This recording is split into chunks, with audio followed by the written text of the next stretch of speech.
Hey everyone, thank you so much for the wonderful, warm, incredible welcome that you have given me. Big shout outs as well to my friends Millie and Megan that also shared my post from yesterday and just their general encouragement. It is a pretty cool thing to have girlfriends that just want to lift you up and help you succeed. So, today's question, I'm going to snag part of a question that was actually from one of you, from Nairi Boo, which was how does school work on cruise ships?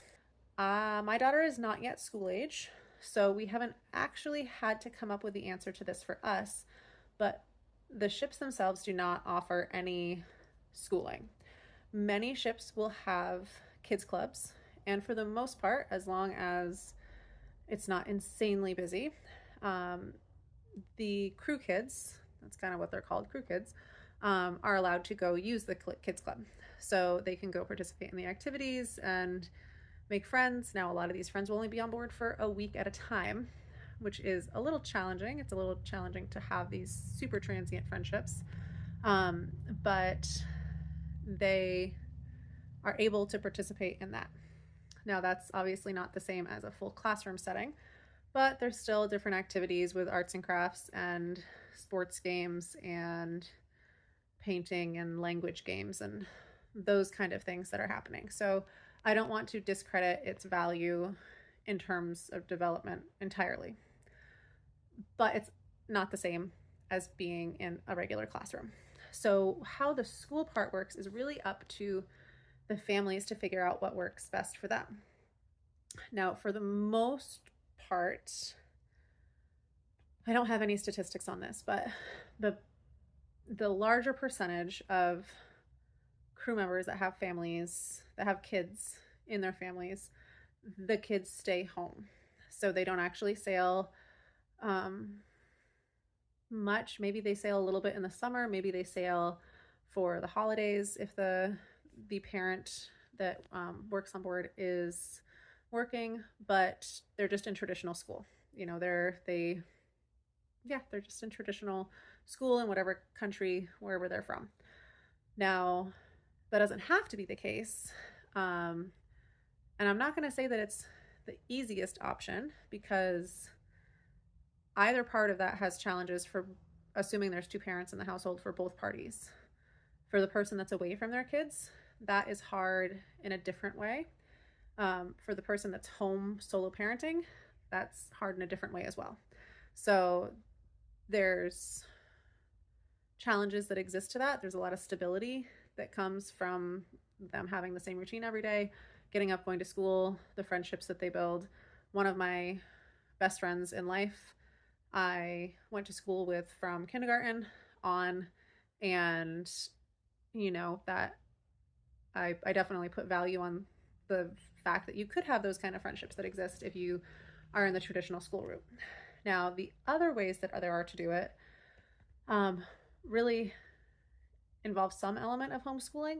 So I've seen it where, like, for instance, the parent that works on board has their contract lines up to be maybe, say, September through December, or maybe it's January through April or something.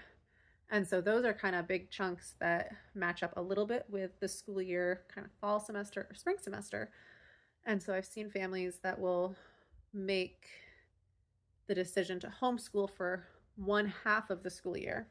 Then the other half of the school year, the kids would be in traditional school. And so they would be working with the school to figure out what the curriculum is that they need to be following while they're gone. Another version of that is, say, the onboard parents contract is 3 months long, where the cruise ship parent will be there for a month, then the whole family will come for a month, and then the kids and the non-cruise ship working parent will head home, and then the other person will finish out their contract. So that's kind of a mixed one where maybe they do like a month in the fall and a month in the spring. Both of those options require a lot of coordination and willingness on the part of the school system that they're coming from. And that can be very different culturally, depending on what you're dealing with. It also changes a little bit between primary school, middle school, high school, as to what the family finds to be the best option for the kids. If they're super involved in, competitive sports, it's going to be probably hard to pull them out of school to be on board. But as my husband and I, talk about what our version of this could look like, so my dad died when I was a teenager, and I really carry that with me for how I think about it. Like, especially, there's so much value to early childhood education, but there's also so much value for our kid to grow up being around their father more. So, there's definitely a weight to it that kind of goes each way. And I don't think we have the answers, certainly not the answers for everyone. And I think we're going to do our best to come up with the best option that we can for our family. But school on board a cruise ship is really up to the family to figure out what is going to work best for them. And that answer is very different for every family. There's no perfect answer. I don't think there's any perfect answer to it in this way. But the other side of it is the education they get being on board in general. My kid isn't even 2, and she's been to 20 plus countries on 5 continents. Now, she won't specifically remember those things, but as she grows up, that's not going to be a rare occurrence for her. When we read a book that has a kangaroo in it or a koala, maybe it's like, oh, when we're in Australia, because we know that at some point that's going to come around. The exposure that she has to the world, the options that exist there, is pretty insane and incredible. And instead of just learning about the pyramids in a textbook, she's already been to the pyramids, but she would be able to go to the pyramids instead of learning about the penguins of Antarctica in a textbook. She's been to Antarctica and she has seen penguins. So I don't know. There's a whole balance that exists to try to do the best that you can for your kid, which is kind of what everyone does that has kids, is you try to figure out what you can do that's the best. But there is no school offered on the ship. It's whatever works best for the family. So thank you so much for the question, Ari. Sorry this is so long.